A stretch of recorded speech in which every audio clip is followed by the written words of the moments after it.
On this week's show, we'll be discussing the Mario Kart World Direct, a new Star Wars game is being teased, and the rumours are true, the gates of Oblivion are set to reopen. All that and much, much more on this week's GamerGuild Podcast.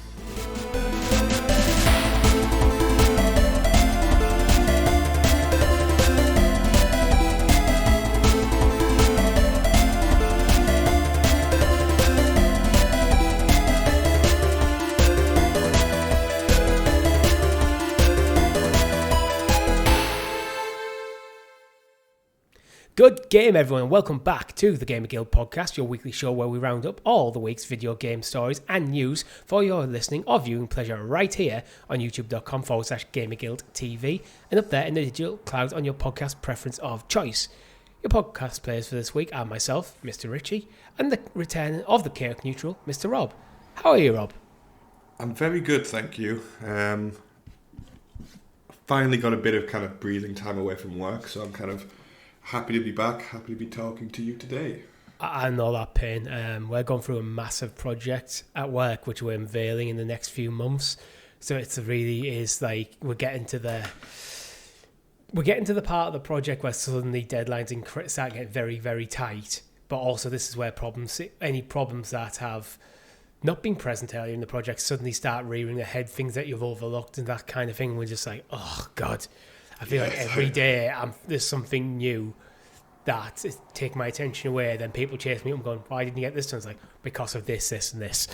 So it's just that basically reflects my life at the moment. Yeah. Just like people chase you up saying, like, why is this not doing? It's like, well, because I did these 10 other things in the past day. So on our meeting on Friday, you promised you'd have something out by lunchtime on Tuesday.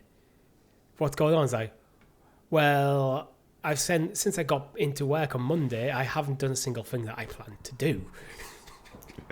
Yeah, the curse. This is the curse of like getting like into like the Middle Ages. Well, not approaching the Middle Ages, and then like being accidentally like good at what you do. So people just like keep asking you for more stuff. Yeah, and my job is kind of the problem solver for the company as well. So my department has by far the broadest scope of any department, so I always describe it as it's the department that fills in the gaps, which means when things go wrong, it's almost I'm one of the first people to find out and one of the people expected to deal with it, because this is literally what I'm getting paid for. So so if the audience has learned anything already, it's if you want like a simpler life, aim for mediocrity, basically. Yes, mediocrity is fantastic. Yeah, just anonymous mediocrity is the way to go. And working hard won't get you more money. Sorry, kids, but it's true. Once upon a time, it probably was true. Working hard will get you more money. Now you just need a wealthy daddy, and then you can get a better paid job. Basically, yeah. So not cynical at all on this podcast right now, but I haven't slept much in the last few days because cats. But before we get into it, Rob, don't forget to like the video, subscribe to the channel, and ring the bell so you can hear more rants from the likes of me and Rob. And also it keeps you in the loop of all fantastic content here at GamerGuildTV, such as the return of the ClickerCast, where every single Wednesday, Chris and I will be breaking down that week's episode of The Last of Us Season 2. Episode 1 went live, and this is a live show, 8 p.m. GMT, or BST I think it is at the moment, on a Wednesday on the YouTube channel. It will then go up as soon as possible. I think usually Chris is aiming for Thursday morning on all our podcast services. The whole backlog of the ClickerCast should be available on all podcast services as well. We're aware that it hasn't been pushed to Pocket Casts. We have absolutely no idea why. We're working on it. We're contacting Buzzsprout, who are our podcast hosting company that we use. But from our end, we can't see any reason why it wouldn't be there. It's listed. It's everywhere else it should be, but for some reason Pocket Cast isn't working. So we just ask you to bear with us on that. Just as an aside, before we move on to the main show, like, have I been like hiding under a rock? Because like The Last of Us Season 2 just dropped the first episode. Like, yes. It just completely, like, I completely missed it. It came out on Monday. Yeah, I didn't know like it was set for release date, and then I didn't catch any like the articles saying it was imminent. It just seemed to be out. You might be living under a rock, although that being said, it's hard to know with like the marketing, because with Chris and me planning the Clickercast podcast, we're keeping quite a close eye on it. And on the run up to Clickercast, we replayed on live stream The Last of Us Part 2 Remaster. So we've been very much paying attention to it. To be honest, I've only seen adverts for it on Now TV. But I have Now TV to rewatch The Last of Us, and I'm watching Game of Thrones in the interim as well. I think that's it, because I cancelled Now TV, and I only have, like, I watch most of my content on YouTube now, and I have premium, so like the amount of ads I actually get are very, very low. I suppose they're probably what is YouTube ads, but if you're on premium, you won't see them. Yeah, so I'm guessing that's what's happened. Which, I mean, that just goes to like Now TV's or Sky Atlantic's or HBO's, if you're in America's, like marketing strategy, like pushing to YouTube just as ads, probably not the smartest thing. You probably do need to get some sponsored content going as well. Yeah, like Now TV's like, I'd argue it's the worst of our streaming services. There's probably billboards and stuff up as well, but who looks at billboards? Like, yeah, true. But it's just it just surprised me when I saw like screenshots of it. What they need to do is erect a billboard opposite your flat, so you see it every day. Yeah, just like out that window there. That'd be good. Yeah, but yeah, I don't know. Like, it probably is a bit of marketing. The landscape is constantly changing, I think, at the moment for marketing. Yeah, fair. Like a lot of traditional marketing, I think it just doesn't work anymore. Like, and a lot of digital marketing, people like YouTube offer premium solutions to not see it. Yeah, I don't think I'm stuck in that little bubble. Yeah. But what do you think of the first episode? Good? Yeah, I really enjoyed it. It's not the greatest episode of television I've ever seen, but I do feel it has a lot to do to bring people back into that world and set up new characters and the tensions and stuff that will build to the plot going forward. So it very much is a set-up episode. This is always like the HBO formula. Like the first episode of like a new Game of Thrones season was always just, oh, by the way, remember this person's here, this person's there. I feel the more seasons deep you get, the less you need to do it, because by that point you can safely assume you're a caring audience of versed in what's going on. But bear in mind, it's been 2 years since season 1 of The Last of Us. A lot of people will not have thought about it at all in that time. A lot of people wouldn't have rewatched season 1 because the Wii does. And a lot of people have never played the games as well, not versed in the lore. So for like Chris and I, we know what's going on. We have a lot of expectations for it because we know the games, we know the lore, and we're involved in it. Where if you're just a casual TV watcher, really enjoyed season 1, season 2's on, let's just put it on. You need that refresher. Yeah, that's fair enough. And I think it done that actually quite well, because it didn't give you a full recap. It just kind of set you up. Right, this is what happened. These are the main things you need to remember from season 1. Now let's get into it. Start establishing the new cast. Yeah, I think that's fair. Yeah. But we'll talk more about that on Wednesday night on the Clickercast. So, have you seen it yet? No, I haven't. It's on my watch list now, but it literally just got on there like 11 o'clock last night when I saw like a meme about it. Yeah. I'm torn as well, actually, one thing, because Now TV release episodes weekly, where I prefer to binge shows. Like, I prefer, so when I'm watching a TV show, I prefer to just have it all there and just watch it at my own pace. But I'm also hosting a podcast where the weekly cadence is actually much better for us. Yeah. No, it's that's on my watch list. We're turning this into like just to talk about things we watch podcast, but whatever. Have you been following the new Daredevil? No, I haven't seen the original Netflix ones, so I never watch any of the Marvel Netflix stuff because I thought they were all pointless. And I've heard really good things about some of them. But I think this one's really good as well. I don't care about Iron Fist or Jessica Jones. I've never even heard of them before. Daredevil is the one. Fisk is like Iron Fist. I know. Iron Fist. I said Fisk. No. I was like, Daredevil of all the Netflix shows was the one I could have watched, but I didn't have Netflix at the time because I wasn't watching anything on it, and I just never got round to it. I would definitely recommend this season for anybody who has like a past in there. Also, Disney have, I never thought I'd say this, but Disney have like done the most graphic violence in a TV show I've ever seen in my life in this season. Like, do you think that's a point? They've made a point of doing it. But I think they got sick of all like the naysayers saying like, oh, Disney's got a PG-13 something, PG-13 this and like all that. So they've just went like kind of... That is their reputation though, so... Yeah, but I think they've just went in this show like, okay, fuck you guys, watch this. And it's like, but Disney, we can do this and no one will care. Do you think it's like, right, the remit is, for this season, this is the one where because the first season is like, the Netflix ones were quite graphic, weren't they? Yeah. So I think that what they've probably going, they've set the tone there, what you need to do is up it. Yeah, and they completely have. Just to set the tone right. Do you like one of those scenes where you think, oh, they're going to cut away and you're just going to hear something happen? Yeah. Nope, it cuts away and then it takes you back into the scene. Like, whoa, yeah, very, I very suppose good. there might be a bit more lax with stuff like that in the TV shows rather than the movies.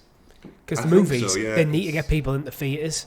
So if it gets an 18 rating, that can be it can be nowadays as a death sentence for your audience. Because you're cutting out a huge part of your audience. Where if it's a TV show, if it gets an 18 rating, Disney know that doesn't matter to anyone. Yeah, agreed. But no, it's very good. It's very kind of timely in terms of the themes it's talking about.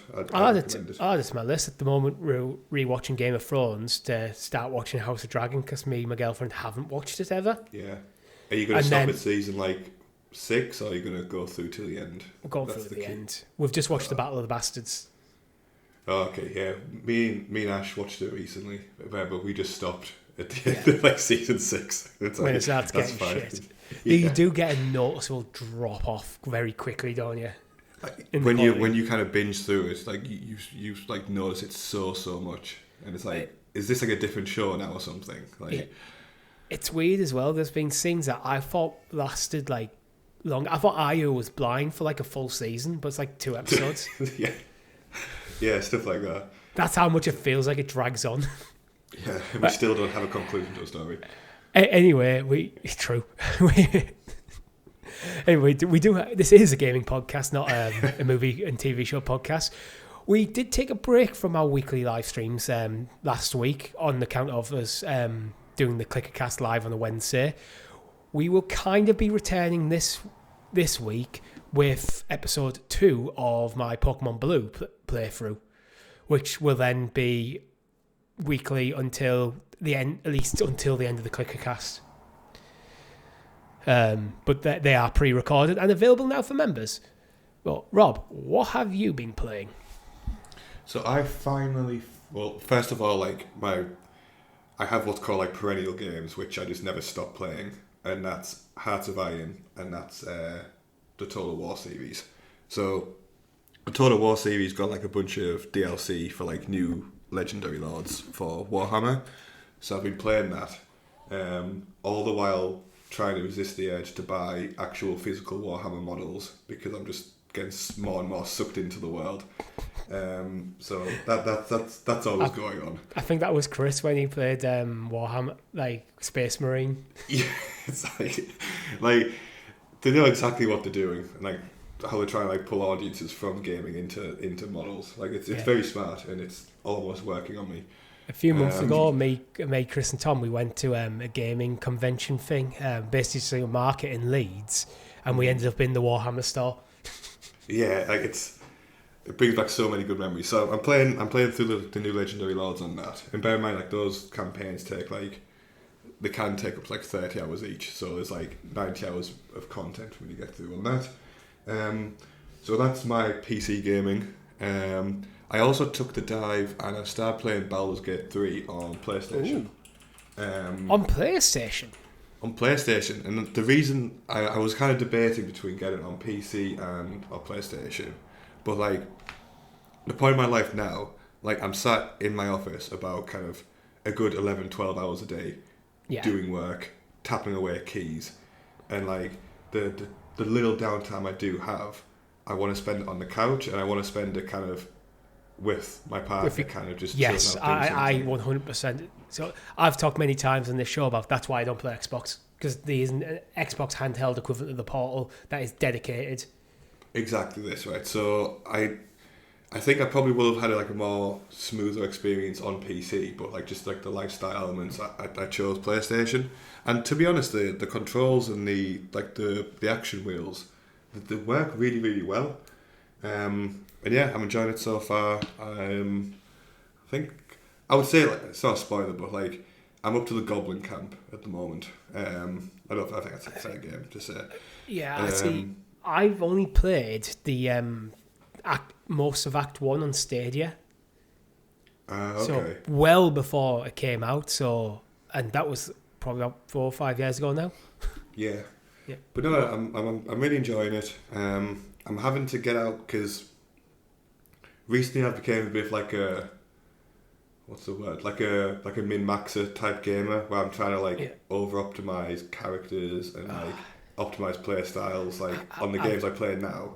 I've been there before, stuff like that. And I've letting it go is so much better. I find games more fun now I've let it go. Yeah, so but this like when you're playing like Hearts of Iron or something. If you're playing competitively, you have to do it. Yeah, but so with Baldur's Gate, the thing I've been found hardest about the game is like if I get like a non-optimal outcome of like a dialogue or like a course of events, I'm like, oh, I fucked this up, but I haven't, because it's just the story. Like, and I need to get like more into that mindset when I'm playing it. Yeah, when it comes to min-maxing games and stuff, even like things like the Pokemon trading card game on my phone, I hate it because it develops these metas where if you're not using these very specific builds, you can't compete. And I think I just think it just dilutes games. It narrows games down to basically a few very specific narrow ways you can play the game if you want to be competitive. And if you try to step outside that, you can't play.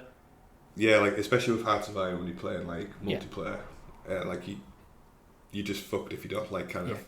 It's like a math problem more than the game, to be honest, because you're just like, okay, well I know like the mechanics of this system, because this times by 0.25, but if I click this button, then it times by 0.3, and that over the course of 2 hours will give me my I just advantage. Don't have the time, patience, or dedication to a single game to do that anymore.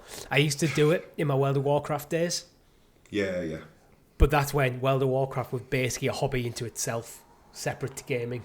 Yeah, I think the trouble is as I become like older, I should be becoming more chilled out, but I'm actually getting like more and more competitive about daft things. So like I'm just like it's like seeping into my my downtime as well, which is But you'll have to let us know how Baldur's Gate 3 goes on PlayStation, because I'm like you, where I've wanted it for a long time. I've held off buying my PC one because my PC, I'm not sure, would run it to any sort of standards. Mm-hmm. Since playing Avowed, I'm more convinced it might be able to handle it, because Avowed played quite okay on lower settings, but still very much playable. Didn't look utterly atrocious. Mm-hmm. So I'm a bit more comfortable buying it on PC, but I just don't have the time to just sit here every evening and lock myself up in my office and play. Technically, I do. I technically have that, but then I'd be ignoring my partner. Yeah, it took me long enough to find one, so. But it's just that thing where it's like, I know it's like probably not optimal, and I know probably the combat and like interactions are taking a bit longer on PlayStation than they would on PC, where I can just click stuff. But like that's fine. And again, I the game's 200 hours into Metaphor Fantasio. If it takes a bit longer, I'm okay.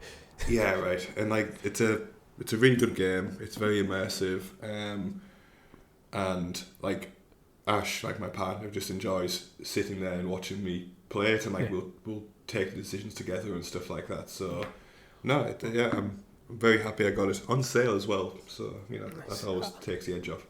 I'll keep an eye on that actually. Yeah, I think it's on. You get like 2 hours. I don't know if you're on like a premium PlayStation account at the moment. I'm not. Okay, because you do get like a 2-hour game trial. I'm debating once I sell my house and actually have spare cash, maybe upgrading. But I'm not sure I will. I'll probably upgrade if there's a specific game on PlayStation Plus Premium that I wanted to play. Yeah, that's fine. And that's probably the thing that would make me upgrade, and then I'd probably not downgrade. Where I downgrade from Premium to Essential because I wasn't playing anything on Premium and I was trying to save money. Yeah. As all my bills were skyrocketing. Yeah, so, I'm going to be honest as well, like, probably, like, this, like, is a tangent but still relevant. Like, the free games we've been getting on PlayStation recently just haven't moved, well, not free, but, like, included, should I say. They just haven't moved the needle for me at all. I think Marches were decent. I can't remember off the top of the head what they were. April's a crap, but I think there has been a definite trend of that the free games that are available to everyone are not as good, but Premium exists. I think they want to push her into Premium. Yeah, that's fair. Yeah. But yeah. As for me, I finally finished Indiana Jones. I 100% of that game on Xbox. Okay. Yep, 100% it. So that's something Chris hasn't done because Chris is an idiot and he is probably listening to this, but you're an idiot, Chris, because although you have access to the game, you're buying the game on a different console purely so you can get a platinum trophy. That's dedication right there. Yeah. Okay. Yeah. How do you find it? Because I started playing it over Christmas, and I got to the end of the Vatican section, and I just for some reason never picked it up again. Yeah. I don't know why. I get how that could happen because when you get to the end of the Vatican section, especially if you've done like a full clear of the map and all the side content and stuff, it is almost a droppable point. Yeah, I think that combined with like I played it over Christmas when I had then you jump in. I'm a good amount of free time. It's that moment where you feel like you've done very much completed a section of a game. You open up and go, "Here's another map." Now you need to do largely the whole thing again. Yeah, and like I made a mistake of like I started like exploring like the new area. Is it Cairo? I think it is. It's Giza. Giza, sorry, yeah. And then like all the Nazis had like machine guns. I was like, oh, this is a bit more serious now. They're not trying to hit me with a bit of wood. They're trying to like do something bad to me. Yeah. So I think I need to pick it back up when I have time. Yeah, you should, because I actually think it's one of the best Indiana Jones stories. Yeah. It's better than most of the movies. Yeah, like not taking away anything they've achieved by what they've made, because it's a fantastic game. Yeah.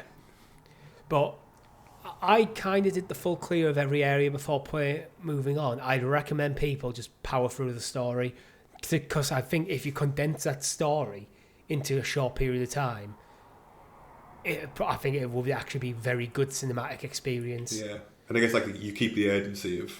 Yeah, if you just kept that ticking over. And then you can go do the full clear afterwards. Yeah, I think that's good. But yeah, so, ratings out of 10? I'd give it like a high 8, maybe a low 9. I really did enjoy it. I think the story is incredible. You do feel like you're playing as Indiana Jones. They've done enough so it isn't just a run and gun simulator. Yeah. But, so if you do cock up, fights do feel tough, but not so tough where if you make a mistake, stealthing, suddenly you're completely fucked. You have that balance. I think it struck that balance where you feel like, crap, I need to get out of this situation. Yeah. I can't rely on just destroying everything around me. I need to get out of here. But actually having the ability to get out of there. Yeah, I think the stamina system's really well balanced. Yeah. Because it's even things like... you can't just infinity punch people to... You don't have infinite ammo either. Once your gun's out of ammo, you can hit people with it, which is cool. But you're going to have to pick up some more ammo. Or another weapon if you want to keep fighting. And you run out quite quickly, so you might have enough ammo to take out one or two enemies to get out of there. So I think they're stuck in nice balance. That's what kind of the movies do, right? Yeah. He's not just like running and gunning all the time. So it's kind of grounded without being brutal. Yeah. I think that's a good summary. Yeah. And other than that, I'm just continuing on with Pokemon Violet. But I think, Rob, we're about 25 minutes into the podcast already, and we haven't, at least you haven't yet, introduced us to scrolling up, graciously gathered Gaming Guild Gazette, a.k.a. The News. The News, and as always, our news is brought to you by our Guild Heroes, which you can join on the YouTube channel for as little 99p. where previously you would have got every single episode of the Clickercast Remastered in advance. It's now all up for everyone, and at the moment Pokemon Blue episodes 2 to 5 are locked behind that paywall, but they will be coming soon, and I will be adding more episodes as soon as I record them. All episodes I record will be up as soon as I can for premium, for members. Thank you very much for your support. Very, very much appreciate it. First story of the week, Rob. Oblivion is real. Oblivion is real. From the leakiest of leaky leaks, this has been dropped. This is one of them where it's been leaked, it's been discussed for a long time. They're Bethesda working on a remake, working on a remaster. It looks like it's a remaster rather than a remake. You've played Oblivion, haven't you? Back in the day. A long, long time ago. I don't think to any of the depth that you've played it. But yeah, I'm lukewarm on playing it again, just because I know how deep the game is and how kind of much content's in there. Obviously, I prefer the remake because that's just the nature of things. But yeah, if it comes in at it'll be Xbox kind of Game Pass included, I'm guessing. So yeah, I might go back into the world. To be honest, with Elder Scrolls 3 and 4, because I played them when I was so young, I have difficulty distinguishing what game I was actually playing and what memories attached to each of those games, to be honest. I think 3 and 4 are very different from each other. This is the thing. So I played them so long ago that I can't remember I love Morrowind, but that game is weird. Oh yeah. Oblivion just looks like the English countryside for most of us. I think with number 3, do you know in the 90s when it was kind of the hang up from the 90s where everything was just fucking weird. Bands like Primus proper trippy. Yeah, bands like Primus were in the Billboard top 20 songs and stuff, and that was an era where anything goes, and I think number 3 kind of just spilled into that kind of mentality a bit where it's this is weird, it's fine, there's no rules regarding how we make games and stuff. So I think that was a bit of a hang up from there. Yeah. But how are you feeling about it? Obviously you're probably the biggest Elder Scrolls advocate. Yeah. So I'm all for this. I would have preferred a full remake, to be honest, because I feel mechanically it might feel quite dated. But I feel when I'm reading stuff about it, some of the rumours, it almost feels like a remake plus. It's not quite a full remaster plus. It's not quite a full remake, but it's not just slap it up-res everything, give it a new look, lease of life, and send it back out there. Some of the mechanics seem like they could be overhauled a little bit. There's rumours to be better on hit animation, better mechanics around things like archery, sneaking, and blocking. I get that impression. It seems if they just did a graphical update, I think it'll be a bit lazy. But my guess here is it's not a remake, but it's not fully a remaster. I almost feel like they've probably ported Oblivion into maybe the same engine they used for Starfield, and then fixed what was then broken through that porting process. So things like the combat, the way it feels to play. So you're not getting a full remake of the game, which is for me is defined as you take the design docs and have another crack at it with modern sensibilities. This is somewhere between. That's what I'm hoping for, which could be a nice balance, to be honest. Part of me thinks the conversation when the execs were all right, just kind of, do refresh the game, whatever, and then the devs have been okay, we'll put it into this new engine, and then they've just the exact thing that they thought was going to happened, where it's no, this plays terribly, we need to do a bit more work on this.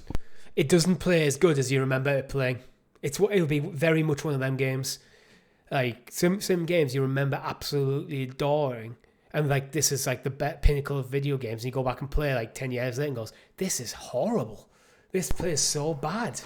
Well, I think the GTA Vice City and GTA 3 were that for me.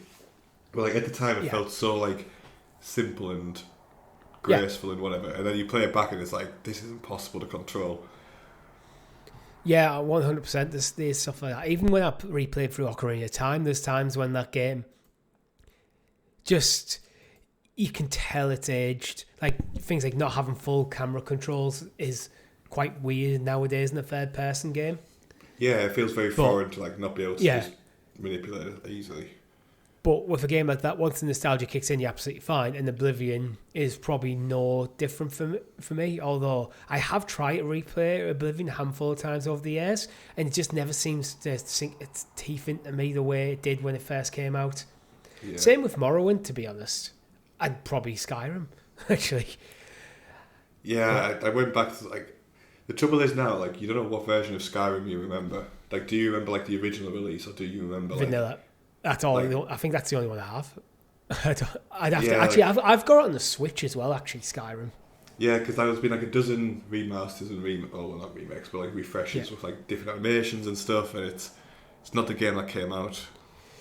There's been so many versions, but in general, I'm actually for this, because if you haven't played Oblivion and you've played lots of Skyrim, or you're looking forward to Elder Scrolls 6. Then a remaster is probably the way to go rather than the original. Because I think if you played the original, you'd be like, what the fuck is this game? Why is it so well reviewed? But that always comes with, for me, with remakes and remasters, it always comes with the caveat as keep the original playable. Yeah, agreed. Which I think Xbox are pretty good at doing that. So I do think if you wanted to, you can probably go back and play the original version and probably buy the original version of Skyrim. Or you can buy the remaster, or the special edition, or the remaster, or the special edition. Yeah. Or the Samsung fridge version. Fucking hell. But, it's the Bethesda like business model's been very much Skyrim focused for a while. So I am actually, for me, I'm very interested in this. It wouldn't have been a day one purchase for me, which remakes and remasters very rarely are, especially when I already own the original. Mm-hmm. But with it being Game Pass, I was like, oh, great. I probably will be jumping into this for at least the first look on the channel when it gets announced. Yeah, timeline depending. As long as I'm available to do it, I definitely will be wanting to have a look at it. And you never know, it might grip me, but then it could fall foul of, say, where Avowed fell for, where it's a game where I very much went, for me, that's a PC game, not a console game. Mm-hmm. And then I played the first maybe quarter of the game on PC, and then because I was playing on PC, I just fell away from it, because don't always have, as I've already discussed, I don't like to lock myself in my office every evening. Yeah. So it's one of them where I don't feel like if I played it, I'd finish it. But I definitely want to play it. Yeah, I think I put a few hours into it. And then maybe it's something I just pick up on the very infrequent. But yeah, in general, I am happy it exists. And I'm very much going to keep an eye on what comes out more. And actually, it's worth pointing out that it seemingly is coming to PlayStation as well. Yeah, with the current, Microsoft's current, every platform approach seems to be the case. Did Oblivion originally come to PlayStation? Or was that Xbox and PC exclusive? I feel like at the time it would have been. I could never remember seeing... 2006. I can't remember seeing Oblivion box. PS3, it did come to PS3. Oh, did it? Okay. Yeah. But I mean... The original game's Metacritics were 94 on Xbox 360 and PC, and 93 on PS3. So this is the caliber of game we're talking about. If you're getting towards the mid 90s and you're Metacritic, you're in the category of one greatest games of all time. Yeah. Interesting. Indeed. I think we should move on, because apparently there is potentially more Bethesda game remasters in the works. You can definitely tell they've struggled to bring new IP to the market recently. You can, and I feel like Bethesda, like main Bethesda, not Bethesda as a publisher, take a long time to produce their games. Mm-hmm. Like if you look at the timeline between like Starfield and Fallout 76 and Fallout 76 to Fallout 4, Fallout 4 to Skyrim, there's huge gaps in there. Yeah, and as I think the way the industry's gone, that is harder to justify financially. Yeah, like the cost of making a game now to burden themselves with that for mostly half a decade. Yeah, so I feel like this is where the remasters and remakes can come in, where other studios sometimes start working on smaller titles to fill the gaps. Mm-hmm. Bring back all the titles onto modern hardware and giving it a new lease of life can be the thing that bridges the gap financially with relatively low effort. And that's why I kind of think of, if we may live in a world where remasters, and especially remasters more than remakes in this sense, need to happen so we can get these grand experiences. Yeah, agreed. Yeah, and I'm fine with it happening because I don't have to buy it if I don't want to. Yeah, as long as they're using it to support new IP, then I'm pretty chilled with that. It's when they stop making new IP and they just start churning out remakes for the next 10 years. That's where I would have a problem. But if they're actively working on new things, then I think it's a relatively smart decision. Yeah, so this story kind of came about because a few years ago there was a massive leak of Xbox stuff, which has turned out to be almost exclusively true.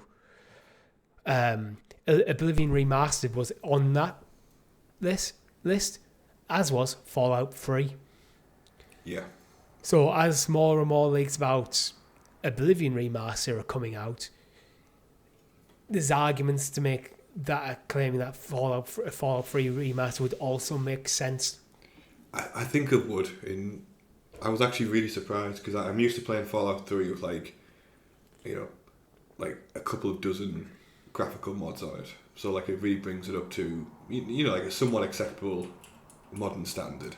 But if you go back to the actual vanilla game as you get when you kind of buy it, it's very, very, very grey. It's very flat. There's no obviously there's ways you can do those types of environments, those desolate environments, without it just being completely samey and forgettable. So I think Fallout 3 always stood out because Fallout 3 is the game that really put Fallout on the map. Fallout 1 and 2 are very different games to Fallout 3. Fallout 3 turned it into what most people see as Fallout nowadays, as that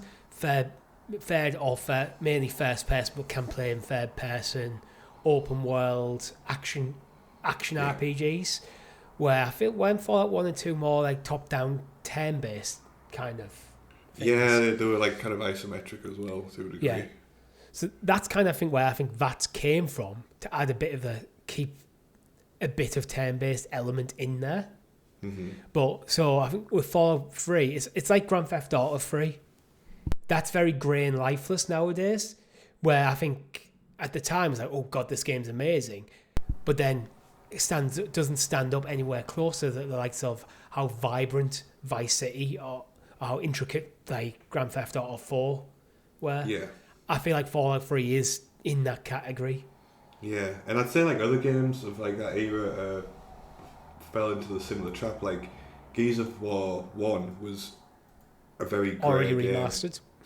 Yeah, so yeah, but I think that's just I think I was very thematic at the time, wasn't it? Kind of that. Yeah, we have a full playthrough of that on the channel actually. Yeah, nice. And Gears of War 2. You played the third one yet? No. Oh, it's on our list of things to play. We just haven't got around to it. Get the tissue box ready. Yeah. But yeah, but as I say, I think number 3, when I actually reacquainted myself with the actual graphics of the game, not what's been modded to the nth degree now. I'd agree. It's time for just buy the mods that have been released from the mod developers. Just give them a big chunk of cash and just release that, because if you know how to mod the game and you know where to go, you don't actually need to get the remastered version. Didn't Bethesda try to do that before, where they tried to like go, okay, guys, you can mod the game, but you need to give us money for us? And the internet went, fuck that. Yeah, like the exact opposite of what they should do. It's like, this mod's great. Can we give you like £10,000 for it, please? Like, that's... Yeah. They just tried to like... So it's one of them... I've always felt it was one of them weird things where it's like, especially if you're playing on PC, which they try to do it on as well, it's like, mods already existed. You can just go mod the game to your heart's content. That is part of the benefit of playing PC games. Mm-hmm. That will always exist. Then Bethesda went, oh, you guys like modding? We're going to let you mod, but now you have to pay us. And the PC community went, but why would we pay you for something we can already do? Yeah, it's like we're giving like your old games like far more like years and years more kind of legs and player base. And like now you want to, it's such a dumb decision. I feel like if I was Bethesda, I would have been looking at it and going, right, we're going to look at what are the most desired mods, the most downloaded. Mm-hmm. We're going to contact them developers. We're going to pay them a single lump sum. And then what we're going to do is we're going to then port them to Xbox and to PlayStation. Yeah. And then maybe charge people on PlayStation. Yeah, like or maybe you just go, right, we'll take it, we'll port it, but we'll give you a royalty. We'll give you 10 pence for every download or something. Yeah, and we'll charge you 99p. And you have to realise as well, like most people who play games, like modding, I probably assume it's less than a fraction. It's a love letter to the game. I always think. Right. And like the people who are doing these modding projects are like insanely talented. They've already got like at this point years and years of feedback for their specific changes. So like the actual value of the work they've done is like insanely high. And like, why would I can't see like the logic not to get involved in like formalising some of those things. I might be wrong in misremembering this, but I feel like Portal was started off life as a Gary's mod. Like fan thing, and then Valve loved it and brought them in-house, give them the budget, and that's where Portal 1 came from. Yeah. But I always think that's like, instead of like companies being litigious when people try to mod games and they try and put things in place to prevent people, let them do it, because what you're doing is you're now creating a platform to develop great game developers. Yeah. And it's not costing you anything.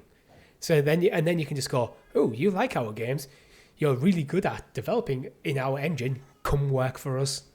Yeah, and it's super simple as well for competitive games, because you turn off like kind of trophy generation for when you're using mods, and then you just don't let mods be used in any competitive setting. It doesn't harm anybody. I wouldn't even care about trophy generation. If people want to cheat the way to trophies, that's on them.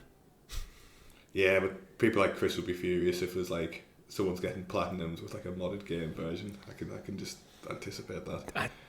It wouldn't bother me in the slightest. That's like, I think that's more reflection on them. Every time they look at the platinum trophies and go, I didn't earn that. Yeah, but anyway, they have the list. Anyway, let's keep the things ticking over with Mario Kart World. So we had a Nintendo Direct specific to Mario Kart World. I'm going to take a wild punt and say you didn't watch the Direct. I did not. I'm so far out of the Nintendo ecosystem at this point. Right. I'm going to be perfectly honest. I didn't watch it either. Okay. Next story. I've got a decent breakdown from Nintendo Life, so we can go through the main hits that came out of it. For like what's going to be the flagship title to launch the Switch 2. I'm reading from Nintendo Direct, who summarised it. But basically, they went into some of the new courses, so they get a selection of new courses, including specific call-outs to Mario Bros. Circuit, Crown City, Salty Speedway, Starview Peak, Boo Cinema. Honestly, most of them don't mean anything to me. I didn't play Mario Kart 8 though. There's also some fan favourites coming back towards Factory, Peach Beach and Warrior Shipyards. Again, not overly familiar with them. My memory of Mario Kart is mainly stuck in 64. I'm going to be perfectly honest. Yeah, mine too. Characters. obviously Mario, Luigi, Peach, Bowser, and Yoshi have been confirmed. Some new drivers, Goomba, Spike, Cow, and Lakitu have been confirmed. I think Cow's the most surprising there. You get to play as a cow. Oh. Maybe you're assuming it's a cow. It might just be called. Yes, cow. It could be the name of a character called Cow. I am not sure. But game mode. So this is where they started because they've changed up the form. I don't know if you're aware, but they have changed up the formula a bit for Mario Kart. So they're making Mario Kart kind of open world. Okay. So with the Grand Prix mode, you do have your tracks. Same as you always had. 4 tracks for your Grand Prix. Whoever wins gets the podium kind of thing. Okay. But now you can drive between tracks. So once you finish the race, you drive to the next race. Oh, it's like a Need for Speed Underground 2. Yeah. Okay, I can get behind that. They've rumoured that Rainbow Road will be an unlockable track once you completed all the main Grand Prix Cups. I'm not sure how I feel about the drive between tracks thing. I guess it depends how it's done because they're so like thematically different, right? Yeah, but I feel like one of the beauties of Mario Kart is you're in and out. You can be in and out quite quickly. Yeah, I mean, I assume it's. It feels like that's just. It feels like you're just traveling from one place to another, and I don't feel like that should be. It's going to be interesting considering there's like a free roam mode anyway. Yeah. So if you want to go maybe if there's collectibles in the world, something you can just free roam. Yeah, so, I guess it depends how it's done and if there's a shortcut to it. Yeah, but if everyone starts taking shortcuts and going the quickest route they can to get to the next race, well, what's even the point? Just get them straight into the next race. That's where I kind of am with the Grand Prix mode. I feel like it's probably an unnecessary addition. I'm not against the open world stuff in general for things like Knockout Tour. So Knockout Tour basically is a new mode where, because the maps are these big open worlds now, you basically race from one part of the map to another part of the map, and that throughout the route there's checkpoints. And at every checkpoint, the bottom 4 races get cut. So it's like an elimination. So the last 4 races get eliminated at every checkpoint. Yeah, I mean, I guess, like, obviously, like, this series is almost as old as we are at this point. Yeah. I guess there's always a struggle between bringing out a new game, which they have to do because that's just commercially what they have to do. Well, Mario Kart 8 was launching the Wii U. Yeah, right. Yeah. But also, like, finding enough and, like, thinking of enough new modes and new content and new formats to actually keep it fresh. And I think, like, as the game keeps going and going and going, there's always going to be struggles where, you know, if you release this game and you just had a few new characters and a new shell, people will be furious because, like, I think it would come across as lazy. So I guess they're stuck between a rock and a hard place, aren't they, to a degree? I don't know if that's true for Mario Kart because of how long Mario Kart 8 was supported. Yeah, I don't feel like anyone playing Mario Kart 8 would be aggrieved that Mario Kart World is coming out because I think the general consensus is it's about time. It's not like you're playing something like you start getting into like an MMO and then they release the second edition of that MMO like 2 years in and you have to buy another full price game. You've had like 10 years of Mario Kart 8. Yeah, fair. Yeah, so that's so I think I don't know. I haven't played it, so the driving between tracks and Grand Prix doesn't seem an odd choice. I like the idea of Knockout Tour. I think this showcases the big open world a bit better probably than the Grand Prix mode. So I probably would have kept the Grand Prix mode as traditional as possible. Knockout 2 is going to be your big new experience. But I've got a feeling, because they've dropped the number, that this could now be a platform going forward. Okay, so probably, Yeah, with Mario Kart 8, I think I'm right in saying that this was the first one where they started adding things like DLC tracks and stuff in. So I feel like Nintendo have tested the water there. It's worked well for them. So now they've redeveloped what Mario Kart is to be more of a platform. So I think it is the right game to launch a Switch 2 on, because then now they can support this game for the entire length of the Switch 2. Mm-hmm. And maybe once a year bring out a DLC pack with maybe a new race or two, maybe some new courses, and maybe a new Grand Prix. There's all sorts they can do. They can bring in characters from other Nintendo IP, potentially even third-party IP. Get Sonic in there, why not? Yeah, I think that's fair. So it feels like this could be an ongoing platform. With that in mind, how do you feel? Obviously, like the rumored price, I don't know if it's rumored or confirmed yet, but like we're looking like $80. It's confirmed. Probably confirmed. Like, how do you think like that stacks up against what we've seen? It depends what lens you look at it from. If you look at it compared to other like AAA like games, first party games, I think Sony's top end games are looking at about $70 at the moment. Mm-hmm. So it is definitely on the expensive side. However, this is a game that if you buy it, you're probably putting literal hundreds and hundreds and hundreds of hours into. Yeah. And I feel like by the time you get the Switch 3 or the successor, whatever the successor of the Switch 2 is announced, I feel like you'd probably look back on that 80 quid as money well spent. I think that's unless you bought it, played it for a week or two, and then just left it catching dust. It comes down to, it's that value proposition of, I feel like this game should have the legs, because every single Mario Kart previous to this one has had it, mm-hmm. to warrant the price in the long term. Yeah. So I think it comes down to your frame of reference. Yeah, because I guess it's not like a Call of Duty kind of 80. That being said, it is very expensive and I don't like it. Yeah, well, because it's more expensive.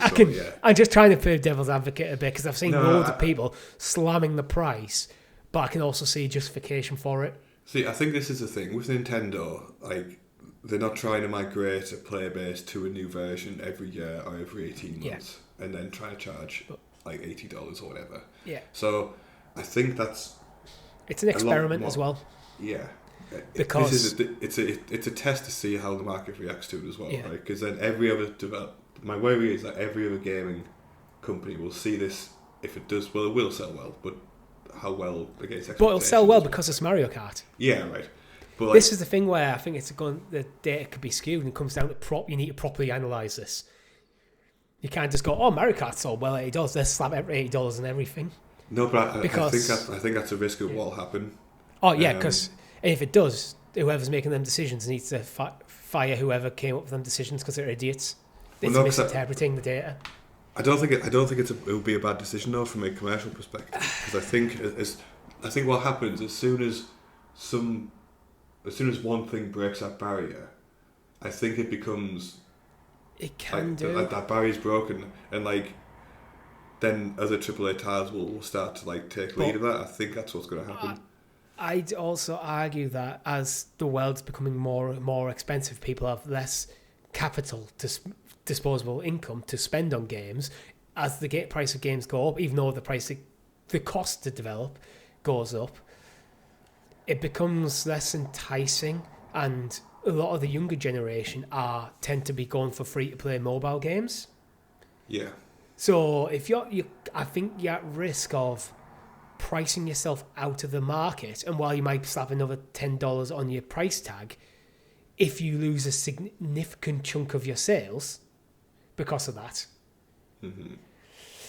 or people just go, you know what, I'm not going to buy the game at $80 day and date, I'm going to wait till next year when it's discounted to $60. Your game's flopped out the gate, and you've made less money overall. I guess this is the thing where it's like the majority of like buyers are like, we don't really know like what percentage of people are kind of like super passionate day one or even like month one purchases, do we? Because like I would wait for sales all the time. I don't buy games day and day anymore, to be honest, unless it's a lot of But I think the companies, especially like those who are publicly traded, less so than the first party ones, do have to present every year their numbers to shareholders, and the shareholders want to see, when a big game comes out, a massive jump in the share price. Because a lot of these people, let's be fair, are in it purely for the monetary thing. They're not in it because they're interested in video games. Oh no, like Which like, I think it's a Ubisoft problem, but I mean, like when we talk about shareholders for these big companies, like we always like imagine these like big fat old people in suits like squeezing money out of companies, but in reality, it's like a lot of pension funds are in gaming companies, right? Like. Yeah, and like there's a need for them to make money, and that's like when you go public and your valuation essentially turns into some mythical figure based not on reality. That's a price you pay. I think, and the problem I think sometimes in creative industries, going publicly trading your shares now puts you at the beck and call of people who are not interested in your creative output. They're interested purely in your financial output. Yeah. And I argue that's why like the focus on the financial output. I think sometimes focusing on the short-term financial output can be worse than focusing on the short-term creative output in terms of your long-term revenue. Yeah, I'd agree. But it's probably why it's complicated. It's why the middle market kind of independent studios are bringing out arguably the better titles more consistently, I'd say. Right? Yeah, it's companies like Larian took a risk with Baldur's Gate 3 and smashed it. Yeah, but they've never ever been able to do that. But Ubisoft couldn't take the same risk. No, and like that's to a degree that's fair enough because of different entities, right? But going back to Mario Kart World, the reason why I say looking at this financially, you need to be very careful with your analysis is because this is a bundle-in title on launch of Switch 2, and I dare say a good proportion of the people buying this game in this first year will be buying the bundle. Yeah, because rather than an $80 title, I think the bundle's about $30 more, $40 more expensive than just the console with no software to play. This is the thing, like who actually is going to be buying this game independently? Yeah, I dare say at least 50% of people who are buying a Switch 2 on launch are buying the Mario Kart World version. Yeah, because why wouldn't you? Exactly. Like, you need a game to play. Especially with that premium price tag, you're going, well, I could pay $80 for a game, or effectively I could pay $40, and I want a new game to play on my new console. That's probably the play, actually. It's just would completely skew the data. So if you're taking this very much, Mario Kart World sold 18 billion copies in the first few months at $80, that's not actually what happened. Yeah. What it did is it sold 17.5 billion copies as a part of a bundle. Yeah, that's a very good so point, it's just, actually. I don't know. I feel sometimes like you have to be careful with your analysis when you're making decisions, and sometimes feel like companies are quite reckless and don't see the full picture. Yeah, that's fair. Oh, the skew the numbers. Me and my girlfriend been talking about Ubisoft actually, and interestingly enough, she's got the platinum in Assassin's Creed Shadows, but she hasn't done a lot of the content, and it got me thinking. Is like the reason I think this is. I think what Ubisoft have done is they've dropped the requirement to get the platinum to juice the numbers of people getting the platinum, because percentage of people getting the platinum looks good for shareholders. Oh yeah, because like, look how invested people are in this game. But then they've kept the huge amount of content, so people who just want to complete everything that game has to offer are still getting your 150 hours experience. So it's having your cake and eat it both. We're going, this is how average play time, this is how many people finished the game, and all these numbers are getting juiced just by moving the threshold about. Yeah, agreed. Yeah, but anyway, items in the game. The coin shell is making a return, as is the ice flower hammer. So I think this is these actually those are new ones, aren't they? These are new ones, yeah. So coin shell drops coins in your path. Ice flower freeze enemies as expected, basically the fire flower but with ice mode on.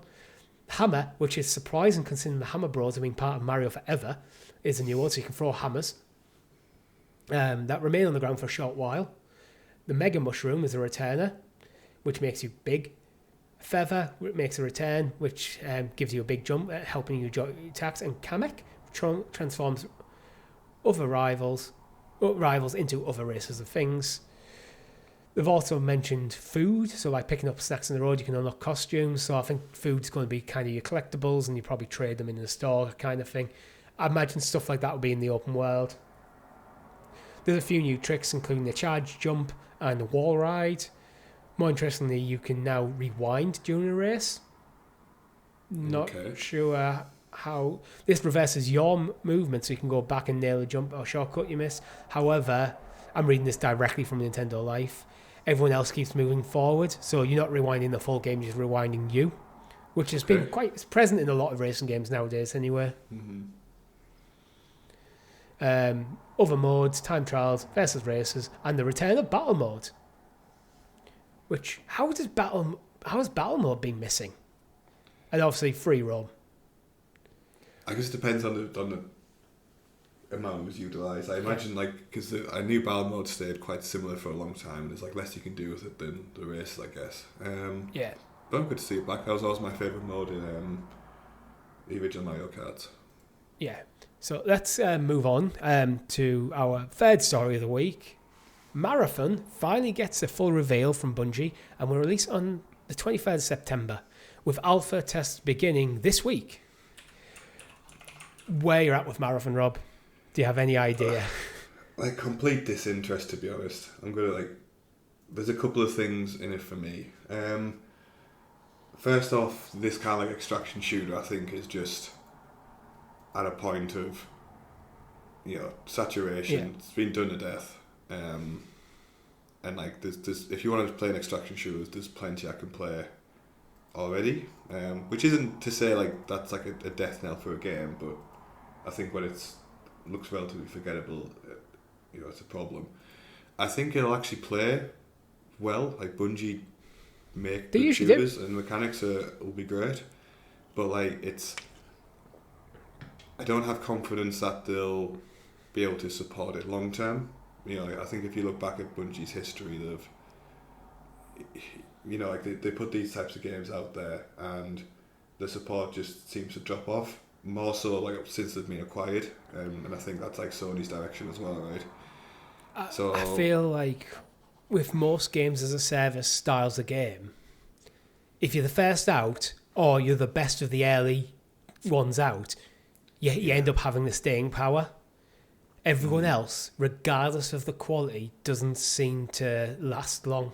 Yeah, and this doesn't look particularly innovative, I'd say. Yeah, that was kind of my point. It's I'm not into these games, so I might be missing lots of interesting stuff that people who are into these games see.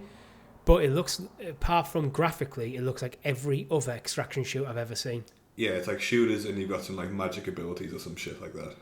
I'm not seeing the unique selling point. I'm not seeing the reason why you'd switch over from something else that you're playing to this, apart from the fact it's made by Bungie. Yeah, exactly that. And again, I think it'll be technically a great game. Yeah, I'm not down that. Great, but it's just I'm not seeing anything bad. There's nothing I'm seeing going, oh God, that's why they're doing that. And Bungie, if you've played Destiny, when it comes to gun mechanics, they're amazing. Destiny 2 has some of the best gun mechanics in any game I've ever played. Just right, I don't think that's overplaying it. So I'm expecting Marathon to have on par with Destiny 2, which is basically, I think Destiny 2 and Call of Duty kind of have and probably Rainbow Six Siege, have the kind of, this is the bar for gun mechanics nowadays. Yeah. And anything else, if it doesn't reach that standard, feels a bit off. I think for me, the best kind of equivalent I can think about this is that a pizza shop opens a few doors down from you. It does the same kind of 10-inch, 12-inch standard size. Pizza's pretty good, but it'll track a small. I'd say the pizza's absolutely fine. Yeah, it's never going to transform into something else, right? Yeah. I think that's the... Yeah. Where I think pizza's an interesting analogy. Rob has actually died for a moment, so I will continue his analogy. So he mentions a pizza analogy. There's a pizza shop not far from where I live that started doing... They only do 16-inch pizzas. They only do New York style. Mm-hmm. And they do a proper, like stone-baked New York style pizza. So a million pizza shops open up in my town all the time. And none of them have any sort of interest. Probably most of them are fronts for drugs. Yeah. This one I'm thinking about... It's gorgeous. We go there all the time because it's done something slightly different. Yeah, which I don't think this has. What is the competition doing? So most of the pizza shops do pretty much copy and paste of everything they do. Cheap ingredients, cheaply made, cost a small fortune. So when we're going to charge a bit more, we're going to use good quality products. We're going to make a high quality thing. And the only other competitors they have really are Pizza Hut and Domino's now. Yeah, exactly. So I think that's the way to go, and I don't think Marathon's done that, so it's just going to be a complete hard pass from me. Yeah, I think this game is... I feel like it's doomed. Is Marathon a paid... I think it is a paid game as well. I think it's a full price game. I don't think it's full price. I imagine it'll come in like middle of the road type of... Maybe $50. So Marathon is not set to be free to play. The price I don't think has been announced. GameSpot are saying Marathon won't be full priced. It was reported that Marathon would cost $40.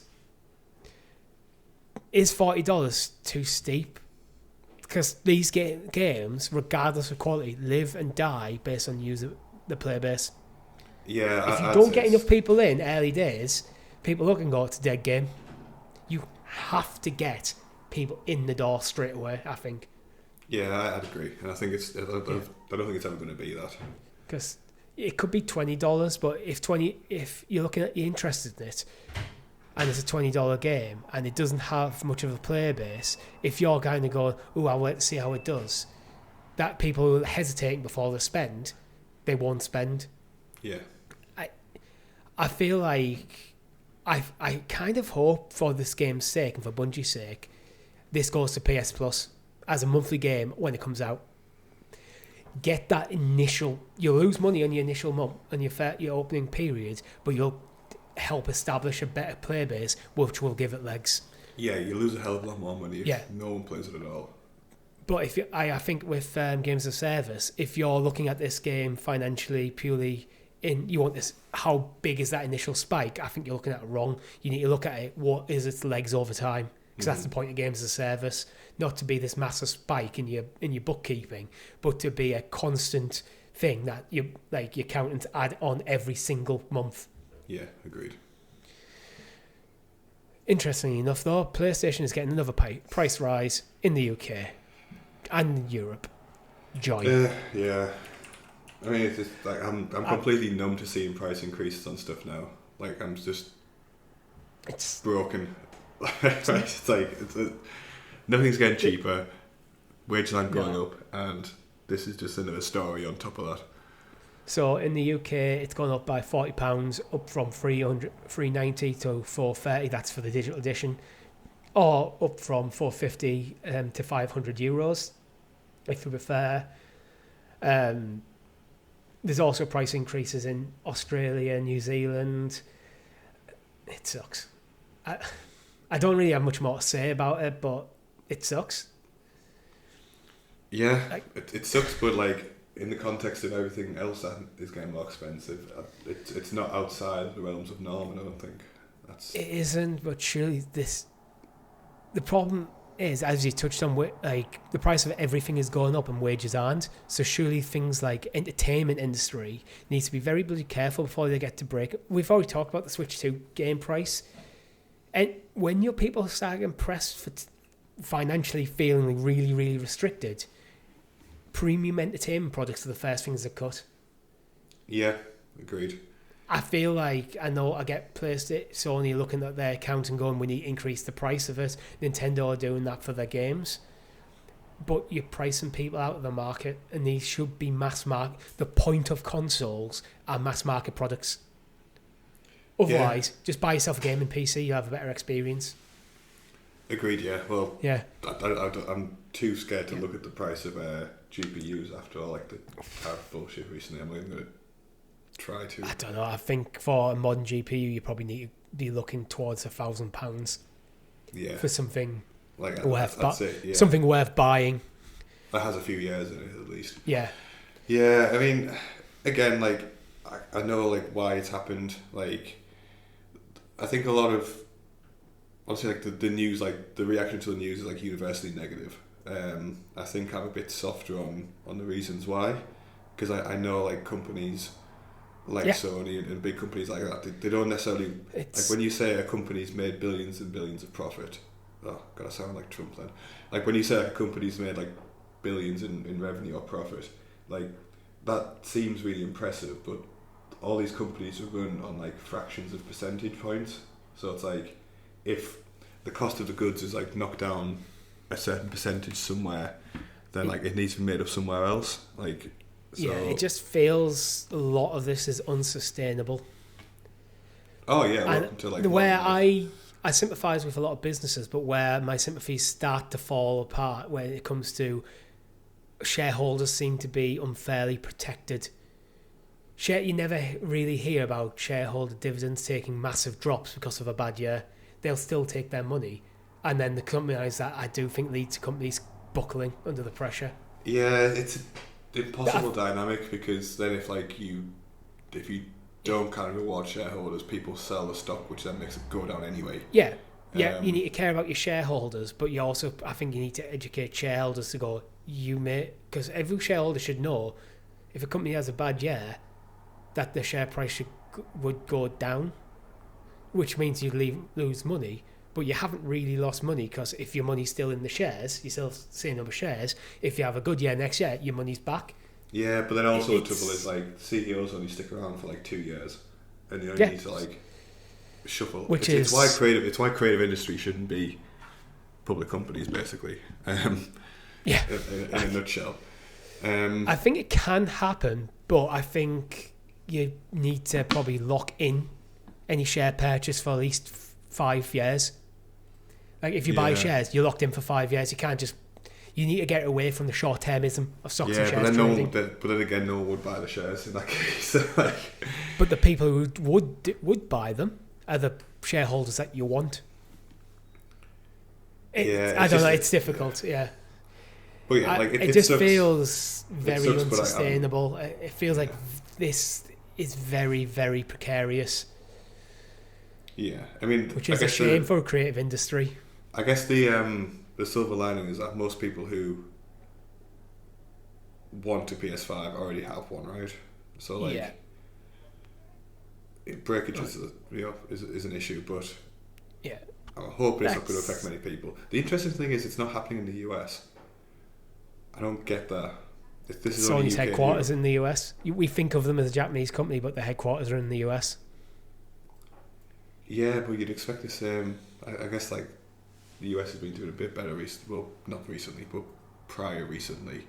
They've been a bit stronger than UK and Europe anyway. But I don't know. It sucks, but I understand why it's happened. I think this could be a case of we're having to put the price up because of tariffs, but because they're registered in their headquarters in the US, it's protecting the motherland, really. They're protecting... Japan's probably not seeing it because there's probably no way Sony could countenance Japan doing that, because Sony is a Japanese company, but PlayStation is based in the US.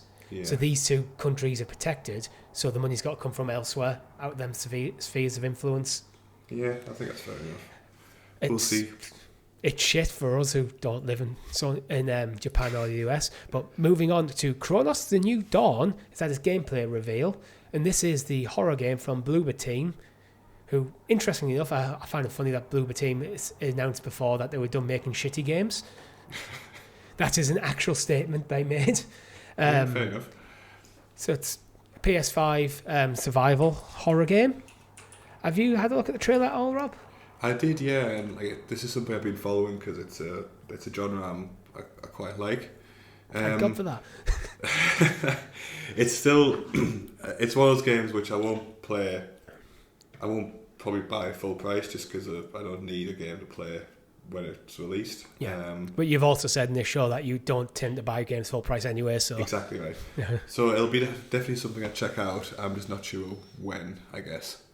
But no, like in terms of mechanics and general themes and just aesthetic, looks like a really, really solid title for a market that, well, like a genre, I guess, which has been overdone to some degree. But this just seems like a good one to get into.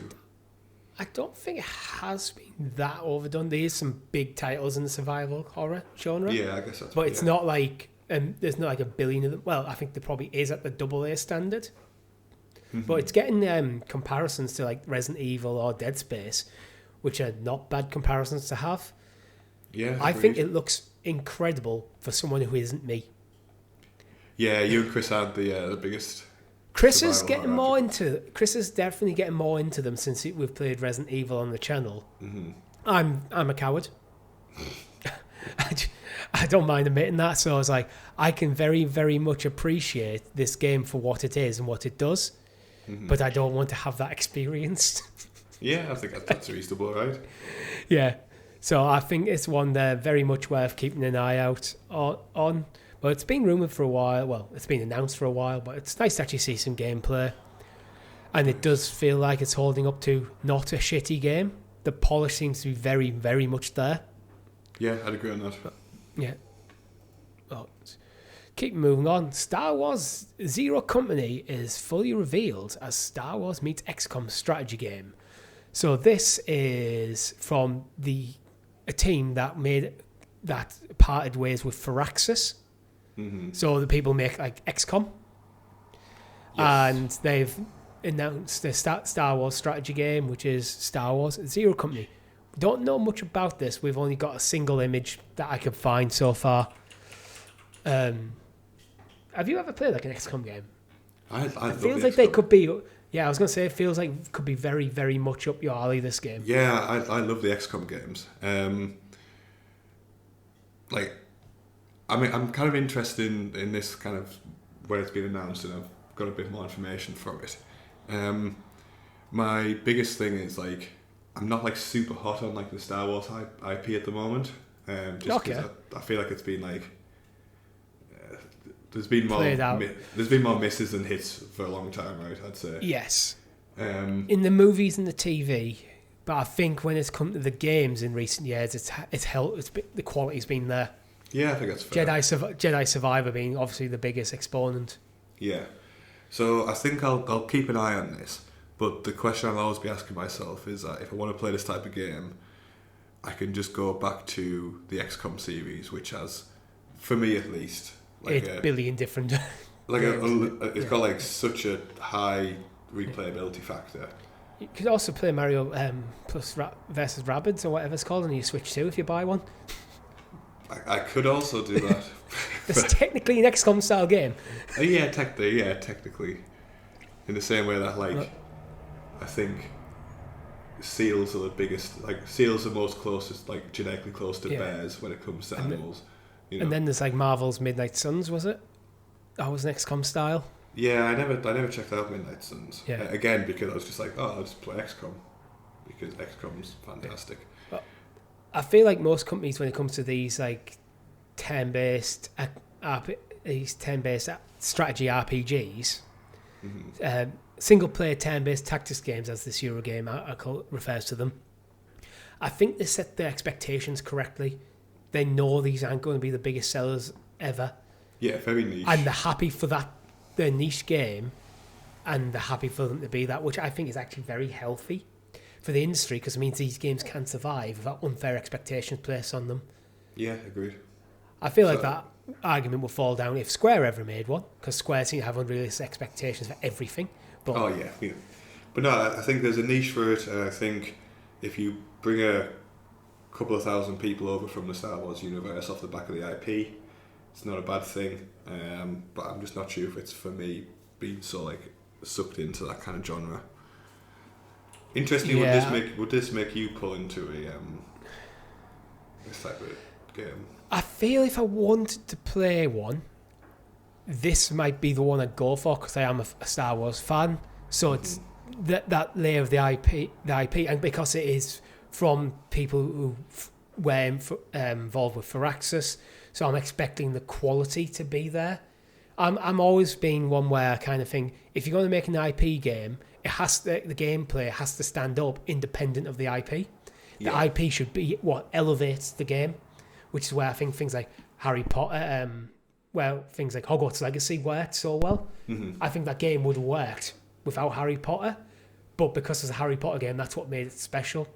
Yeah. Jedi Survivor, if you take the Star Wars IP out of it and made it more generic, you're not going to sell as many copies. Yeah, but it's still going to be a good experience there. Yeah. So I think that this could be one of them where the gameplay is going to be solid because it's made by people who know how to do that. But the Star Wars IP could be that little cherry on top of the cake that gets me more interested. I'm not rushing out to play it though, because again, it's not a style of game I've ever really dabbled in at all, to be honest.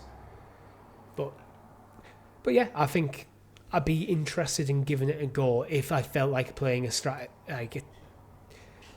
turn-based tactics game. Yeah.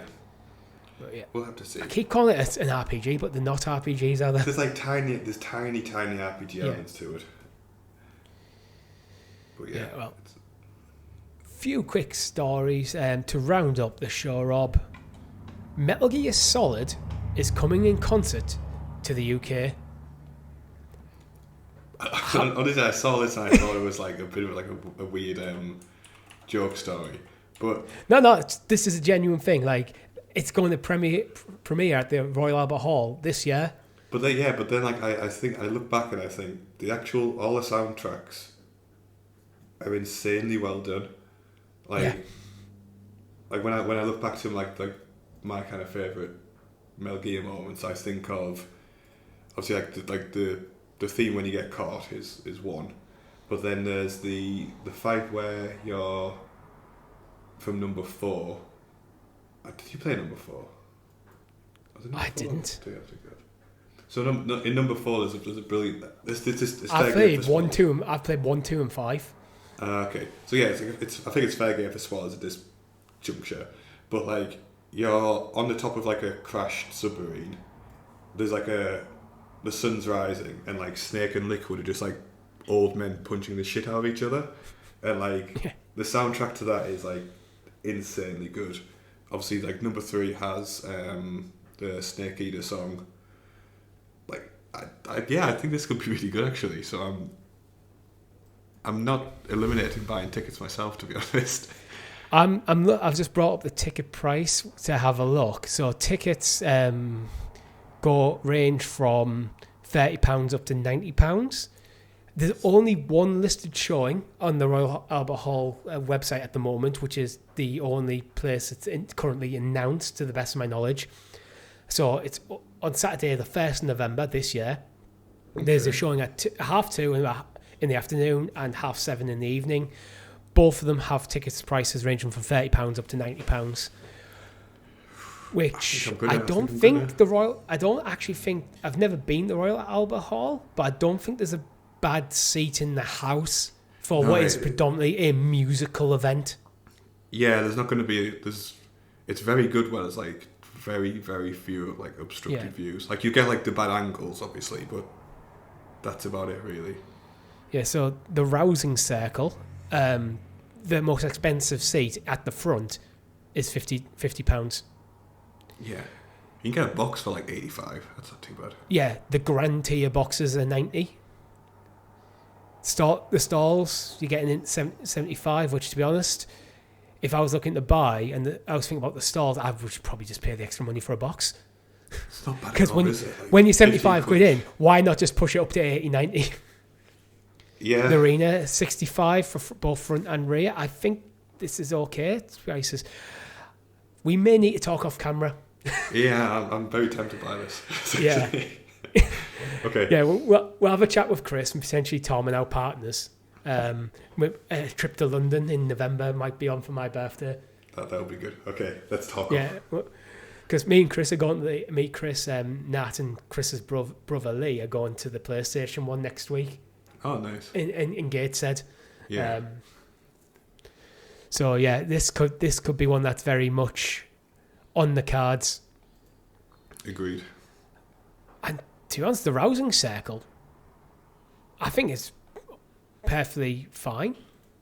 Like, honestly, I think if you strap for if someone's like strapped for cash, this is like it's fairly accessible, right? Like, yeah, 45, 40, even like 30 quid for a restricted view, but you can still hear everything. I think that's. Yeah. I'd maybe be tempted to stump up for the arena, which is 65 quid, but I think there's a lot more limited there. But you know what? Yeah, we definitely need to talk off camera about this, but it's something that's happening, and clearly me and Rob are both interested in it. So I love these kind of things, because I've done the Final Fantasy one, I did the Pokemon one before. Actually, the Pokemon one I did was with our friend Lee, not Chris's brother, a different Lee, at the Hammersmith Apollo in London. Yeah. That was awesome. Made a weekend of it.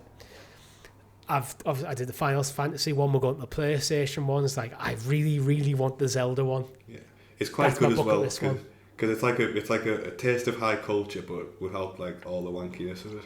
Like, we get those types of events. Yeah, so I can say I've been see like the London Symphony Orchestra, and then like high society. Oh, really? What did you see? Pokemon. And to round up the show, Last of Us Season 2, we talked about at the start of the show, just in general.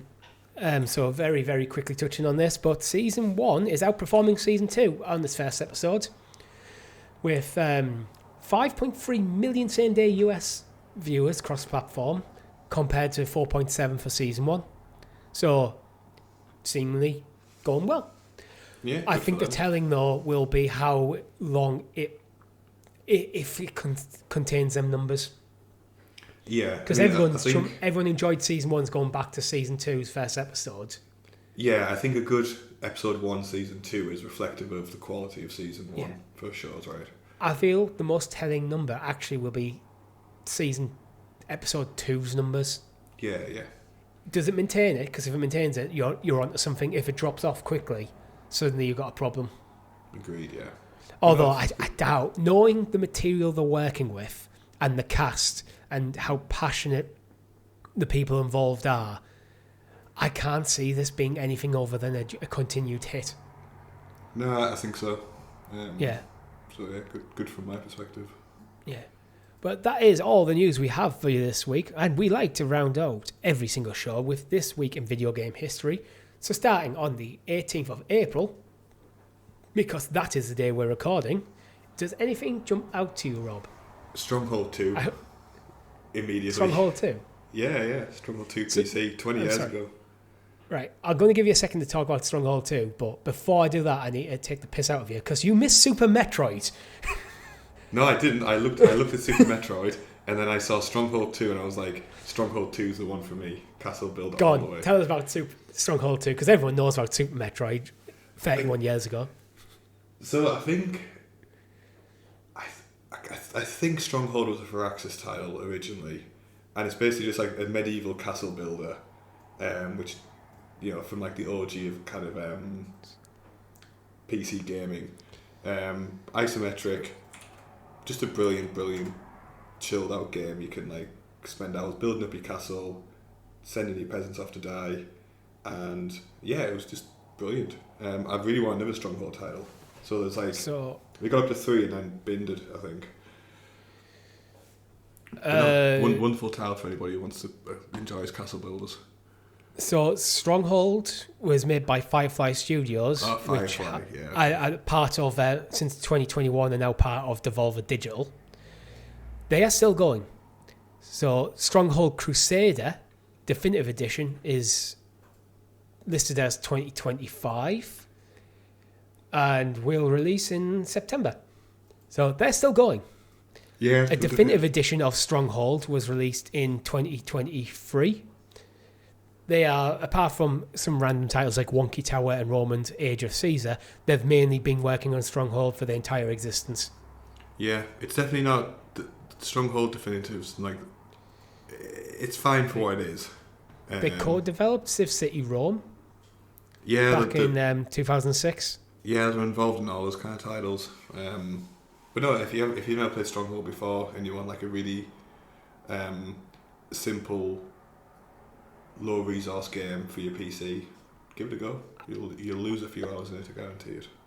I feel like we might hear about... I don't know why, I think we might hear about Stronghold 4. They're very much still invested in that IP. They've brought the Definitive Edition in 2023. They bring out the Definitive Edition of Crusader in 2025. It feels like the industry is now back into accepting these sort of titles. Yeah, these kind of passion project ones. So I feel like a Stronghold 4 could... my bet we'd see at Game Awards if it's going to happen soon. But yeah, it's a good shout. But no, I'd love a new one. Yeah, I picked up Super Metroid. I'm not going to talk about Super Metroid because if you need me to talk about Super Metroid, what you need to do is go play Super Metroid. Like one final shout out for me is Tabletop Simulator. I know it's like okay. it's a bit kind of like non-glamorous, but you basically get like access to every other tabletop game you could want to play, just in one super simple kind of Steam purchase. Yeah. So that's really good as well. 18th of April is not bad yet. One thing I find absolutely insane is Metal Slug in the arcade came out 2 years after Super Metroid. Yeah, I looked at that and I was like, is that right? Never would have guessed that. Yeah, and I was like, is that like a remake kind of quirk or something? But no, it looks like it's... I don't know, it's 29 years ago. I think that was when Metal Slug in the arcade came out. Yeah, so it looks legit. Yeah, we got Portal 2, came out 14 years ago. We're still waiting on Portal 3. But there again, Valve don't do the fair entries of games. No, that's true. No. But no, like 18th's a pretty good day. Yeah, Marvel's Guardians of the Galaxy Telltale, 8 years ago. Yeah. That's not a bad day. Not a bad day at all. I think it's been one of the stronger days of recent shows. Have a quick look on the 19th, see if anything jumps out. Psychonauts on the PC. Yeah, I had a look at the 19th, it's just not as strong. No, it's not. Not on the 20th, seems fairly quiet as well. Mother 3 came on the Game Boy Advance. Okami came out on the PS2 19 years ago. But strong day, the 18th though. God of War 7 years ago on the PlayStation 4. Wow, okay. That game's 7 years old, Rob. Still haven't played Ragnarok either. That's insane.